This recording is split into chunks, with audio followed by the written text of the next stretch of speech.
किसान आंदोलन अपने चरम पर है। एक और जहां किसान नेताओं ने सरकार के प्रस्ताव को एक बार फिर ठुकरा दिया है, वहीं विपक्षी दल कांग्रेस से राष्ट्रपति से मिलकर कृषि कानून वापस लेने की मांग की है। इस मसले पर हमारी संवाददाता प्रीत किरण ने कृषि राज्य मंत्री कैलाश चौधरी से खास बातचीत की। किसान सड़क पर संघर्ष कर रहा है। विपक्षी दल के नेता राहुल गांधी ने राष्ट्रपति से मुलाकात की, ज्ञापन सौंपा। मेरे साथ केंद्रीय कृषि राज्य मंत्री कैलाश चौधरी हैं बात करने के लिए।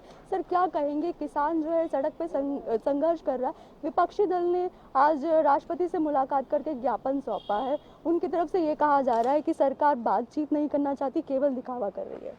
ऐसा है कि राहुल गांधी जी राजनीतिक रोटियां सेकना चाह रहे हैं, किसान के कंधे पर बंदूक रखकर निशाना साध रहे हैं। लेकिन मैं राहुल गांधी जी से पूछना चाहूँगा कि वो मीडिया के सामने आकर कह दे या देश के सामने आकर कहे कि उन्होंने अपने घोषणा पत्र में ये बातें नहीं की थी जो इस बिलों के अंदर है, और ये उन्होंने घोषणा पत्र में कहा था। आज वो देश की जनता के सामने झूठ बोल रहे हैं और जनता को गुमराह कर रहे हैं।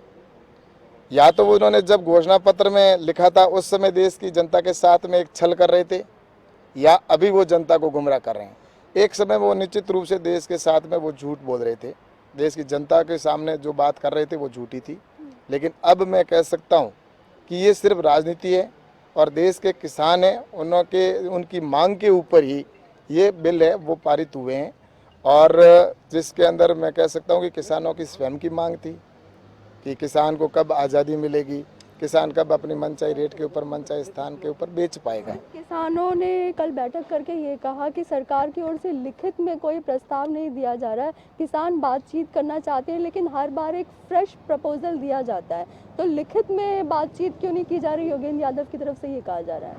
ऐसा है कि हमने लिखित के अंदर ही उनसे बातचीत के लिए निवेदन किया है और उनका पत्र भी वापस आया है और हमने वापस भी पत्र भेजा है। कुल मिलाकर एक ही कहना है कि अगर जब तक हम बैठकर चर्चा नहीं करेंगे तब तक कोई भी हल नहीं निकल सकता। आज दिन तक का इतिहास रहा है कि जब भी कोई आंदोलन हुआ है तो उसका हल बातचीत से ही निकला है, और आगे भी मुझे विश्वास है कि जो किसान सड़क पर आज हैं वो निश्चित रूप से इस बात को समझेंगे, क्योंकि ये बिल है वो किसान के हित के लिए बनाया गया है। मोदी जी की जो भी योजना बनती है वो देश हित के लिए बनती है, और प्रधानमंत्री जी ने जो सम्मान निधि का पैसा है चाहे वो देने का विषय रखा हो, तो आज किसानों के खाते में कल लगभग 18,000 करोड़ रुपए किसानों के खाते में डाले जाएंगे।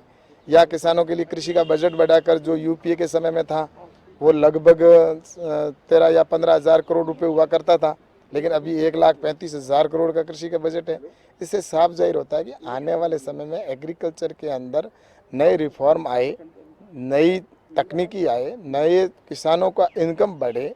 इस दृष्टि से भारत सरकार काम कर रही है और उसके लिए आज़ादी की ज़रूरत है, और ये किसान की मांग के ऊपर ही किया गया है। निश्चित रूप से मुझे भरोसा है किसान बातचीत के माध्यम से इस समस्या का समाधान हमारा किसान सरकार बैठकर निकालेगी। प्रधानमंत्री की ओर से लगातार कहा जा रहा है कि बातचीत की जाएगी, साथ में ये भी कहा जा रहा है कि अमेंडमेंट्स किए जाएंगे, बिल वापस नहीं लिया जाएगा। कल जब प्रधानमंत्री किसानों को संबोधित करेंगे तो क्या कुछ उनकी तरफ से एक नया कोई प्रपोजल आने की उम्मीद लगती है सर आपको? ऐसा है कि प्रधानमंत्री माननीय नरेंद्र मोदी जी जब कल देश को संबोधित करेंगे तो पूरा देश उनको सुनेगा, लेकिन मेरा ये कहना है कि कल का जो कार्यक्रम है वो किसान सम्मान निधि के तौर पर देश के किसानों को 18,000 करोड़ रुपए उनके लगभग 9 करोड़ किसानों के खातों में डाले जाएंगे, और ये किसानों को आत्मनिर्भर बनाने के लिए ये योजना है। 2022 तक का जो लक्ष्य है किसानों की इनकम डबल करना, उस दृष्टि से प्रधानमंत्री जी का लक्ष्य है, उसको निश्चित रूप से पूरा किया जाएगा। तो मैं सोचता हूँ कि कल का जो प्रधानमंत्री जी का उद्बोधन होगा और उसको सुनने के बाद देश का किसान है वो निश्चित रूप से प्रधानमंत्री जी को धन्यवाद दे रहा है और आगे भी देगा, और धन्यवाद पत्र भी देश के जो किसान है वो भेज रहे हैं। तो जिस तरीके से लगातार जो है किसानों से बातचीत की जाएगी ये कहा जा रहा है कृषि राज्य मंत्री की तरफ से, साथ में ये भी कहा जा रहा है कि सरकार जो है विकास कर रही है, सड़कों का उद्घाटन किया जा रहा है, वहीं किसानों को भी प्रोत्साहन जो राशि है वो दी जाएगी। कहीं ना कहीं सरकार की पूरी कोशिश है किसानों को मनाने की। कैमरा पर्सन नितिन के साथ प्रीत किरण सिंह, A1 टीवी के लिए दिल्ली से।